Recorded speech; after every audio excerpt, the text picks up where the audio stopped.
Hi, this is Doug from Dynamic Computing, and welcome to episode 60 of 10-Minute Amiga Retrocast. Most of us are still sheltering in place because of this COVID-19 problem that we're all dealing with all across the world. So I have been looking for ways to keep busy.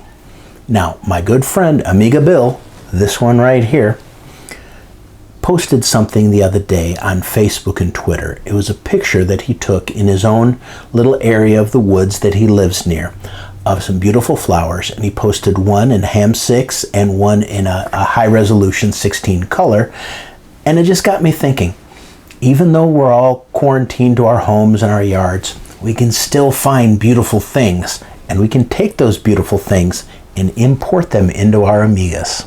So I'm here to show you some of the lovely things that I found in my own yard and show you how to bring them into the Amiga. Here's what I used on this project.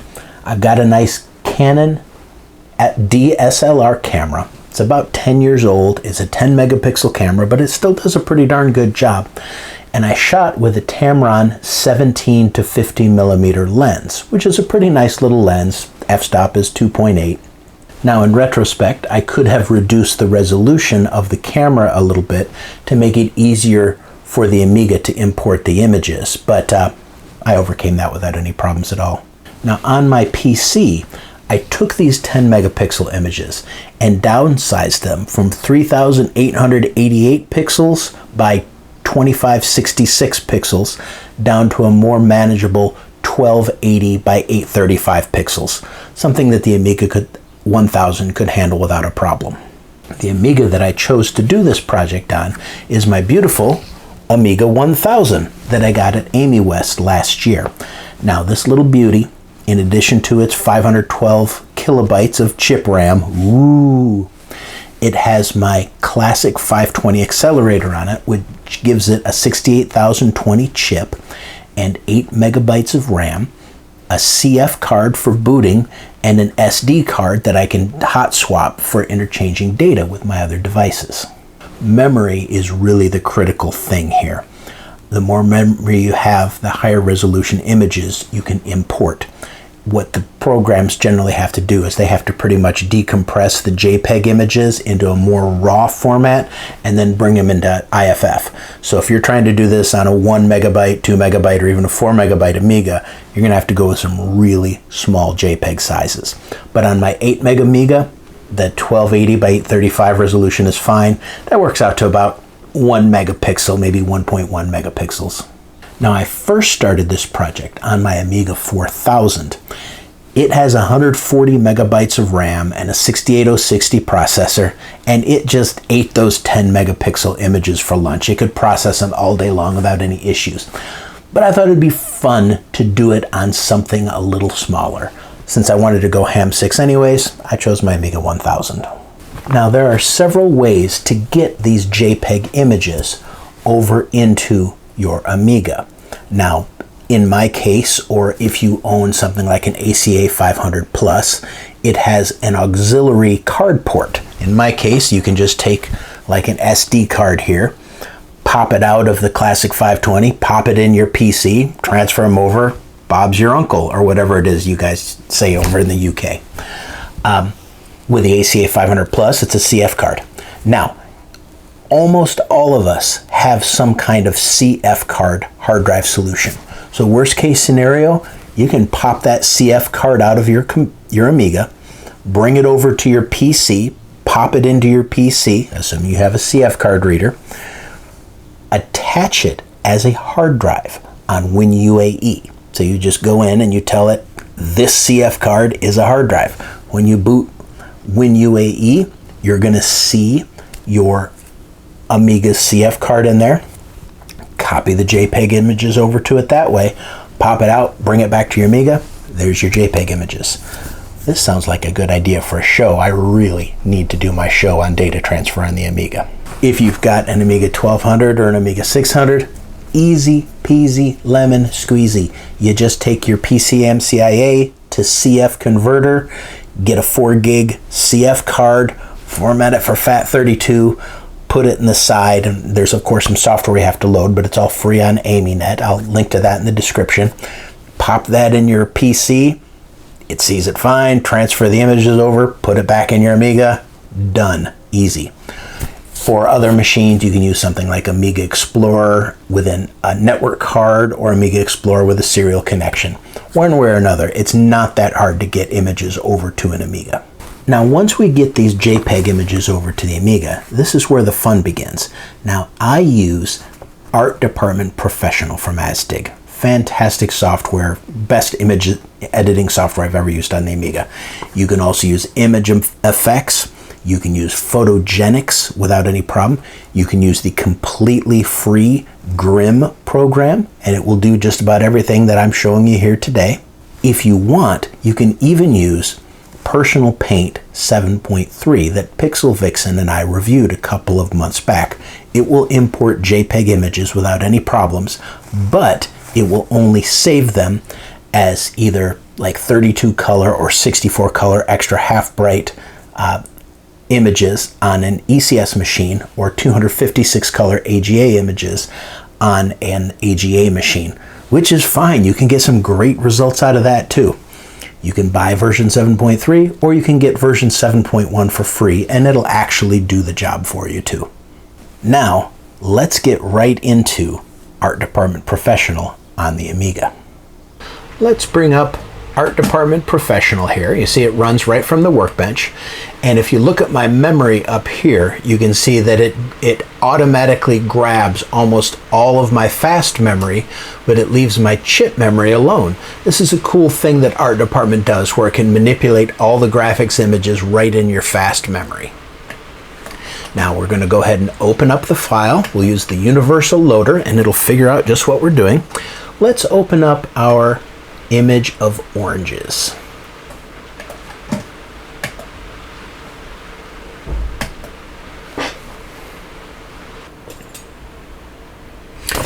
Now it takes about a minute and a half or so to bring these sized images into AdPro on this machine, because it has to decompress it all into memory. You'll notice down here that it's coming in as a 1280 by 853 image. It's using 76% of my Amiga's memory, so it's probably a good 6 megabytes that this small 500 or 600 kilobyte program has decompressed into. Now over here on the right, we can set the mode we want to generate. We're going to set the rendering screen. We're going to do low-res interlaced with maximum overscan. Now look here, it will actually allow you to convert the image into more colors than you actually have available on your Amiga. There's no way I can do a 256 color AGA image here, but internally it will actually work in those particular resolutions, and then you could export them out to an AGA machine. In this case, I'm going to do a 4096 color ham image. It's coming in at 368 by 482 resolution, which doesn't match this. So let's scale this down. Now, this is one of the most powerful features of AdPro, is its scaling features. It does an incredible job of scaling images. So we're going to take it to 368 by 482. It does a great job of keeping the aspect ratio correct, even though I'm not clicking lock aspect. If I were to click lock aspect, it would create these resolutions here in a locked aspect ratio. We're going to go ahead and let it convert the image, scale it down. That takes about 30 seconds or so. Now look over here under image information and you'll see it's now a 368 by 482 image. It's only using 12% of the Amiga's memory, which is fantastic. Now, if I go ahead and don't do anything else and just click execute, it's going to render it as best it can without any changes. And it'll come up and you'll see it's an absolutely beautiful image, but we can do better. So we've got our nice image here, but let's improve that a little bit. What we're going to do is we're going to play with the gamma and the contrast a little bit to get more detail out of it. So up here, first of all, let's take a look at our dithering. You see I've got dithering turned off. We've got all these different dither patterns here that we could use, going from the least amount of dithering up to Floyd Steinberg dithering, which is kind of the de facto standard. And it is the standard because it tends to do the best job. We're going to turn on Floyd Steinberg dithering. Now we're going to go into display. We're going to go into balancing. We're going to take the gamma down just a little bit because it was a little bit hot. And we're going to bump the contrast up. Let's go to a contrast of 7. We're going to click OK. Now look what happens when we execute this.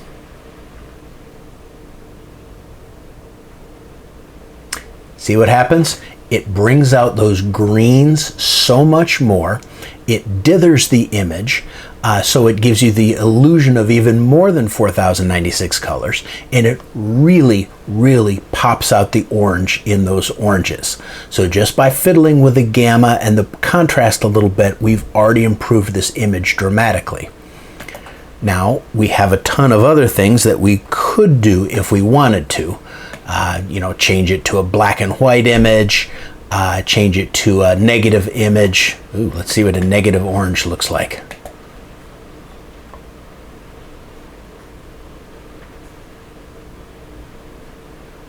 Okay, now that is pretty cool. I don't think I will use that in my presentation, but my goodness, that's interesting. Now that we've got it converted over, it's an actual ham image. We can click on IFF Saver over here. We're going to save it as a ham image. And we just give it a name. We could call it anything we wanted to. We can call this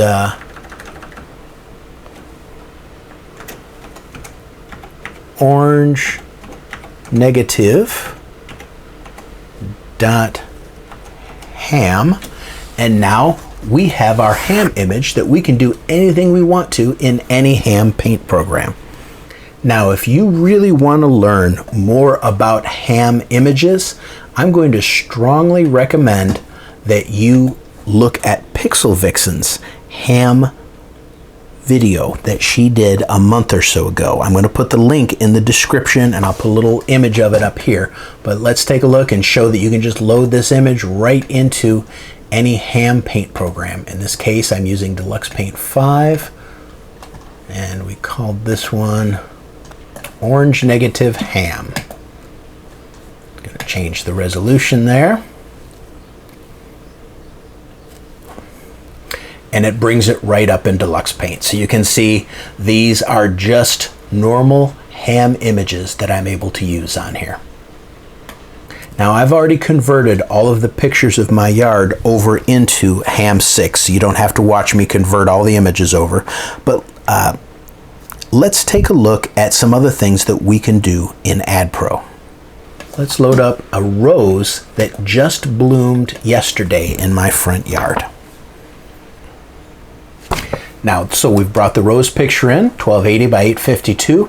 What I want to do, we want to create a baseline here, and we're just going to look at this in its normal ham resolution here. So we're going to scale her down real quick, 362 by 482. We'll scale this little guy down.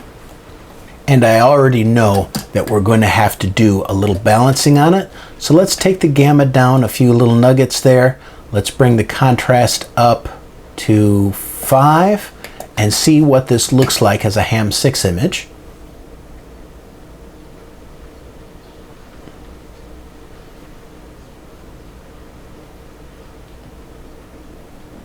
I would say that is not a half bad little image as it stands right there.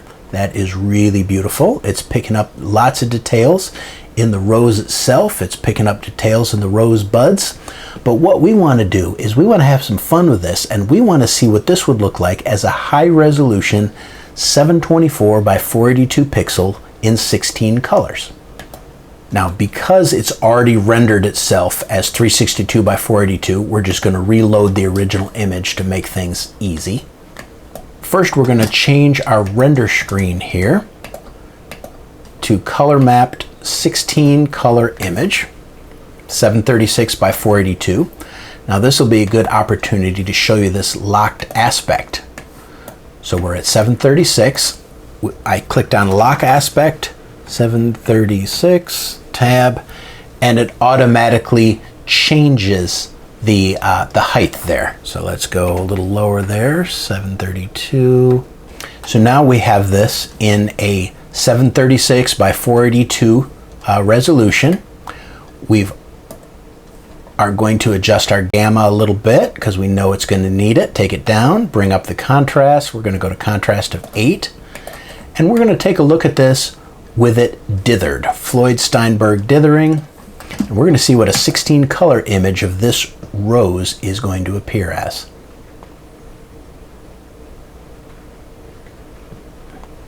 So this will be high resolution, 640 or 732 by 482 in 16 colors.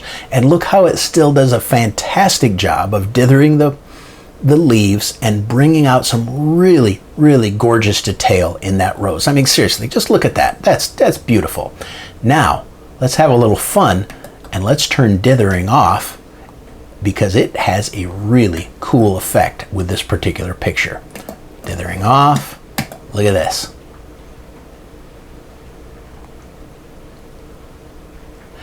It almost makes it look like a watercolor picture now, like it was a painting. Look at the details on that rose. You still have those crisp lines around where the rose petals are, but you've got these no color gradations really, none of the dithering, but like it was a paintbrush that painted those colors in place there. I just thought this was a really, really cool effect on a picture like this. It's not photographic quality, but it is beautiful.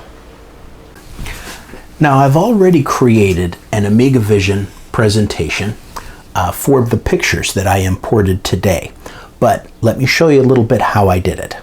We're going to launch Amigavision and we're going to bring up my presentation that I created. Let's see, we've got docs, 10 mark, episode 60, there we go. Now you'll see what I've got here is a music file to start out with. This is an SMUS file, and it's one of them that just happened to come with Amigavision. That sounds pretty good, but I changed the instrument from a pipe organ to a piano, and I think it sounds better that way. I've got this set up on a constant loop, so it will constantly play and then loop during the presentation. And I've turned off pause, so it will not pause and just play the music file and then move on to the slide. It plays the actual music during the actual presentation. That's multitasking for you. Now over here on these images, I've just called up the HAM images. I've moved them over to the left a little bit here so that we can cut off some of the banding effects that happens with HAM sometimes. It improves the quality. Now I'm not using any transitions on these because in HAM mode, what you're going to find is that the palette is different on every single image, so the transitions don't really look good. So I've just got them snapping back and forth to each one. You'll see a little bit of transitioning as it changes the palette on the fly, but it still looks pretty darn good. Then in between each one, I just have a 5-second delay, so you have a chance to look at each picture. So let's take a look at the presentation itself.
So all those photos were taken right in my yard, every single one of them, except the moon picture that was up in the sky at the time.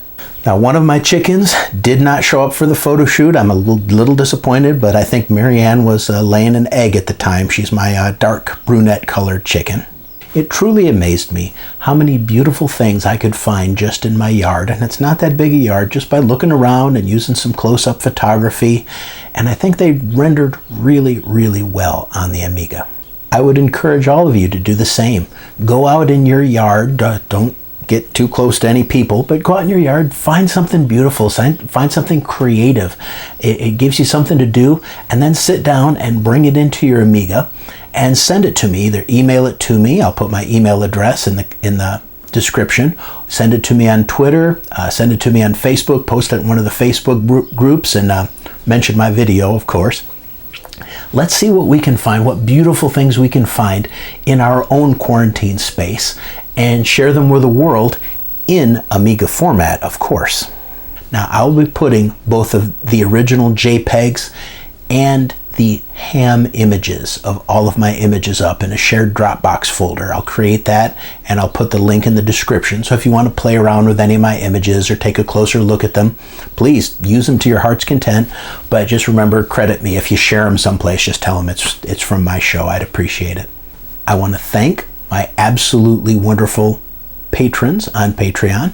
Here at the bottom, you'll see the link. You too can become a patron and help support my show, and there's some cool swag in it if you're a member of the A1200, A3000, or A4000 tier. But let's take a look now at my patrons using some pictures from today's show.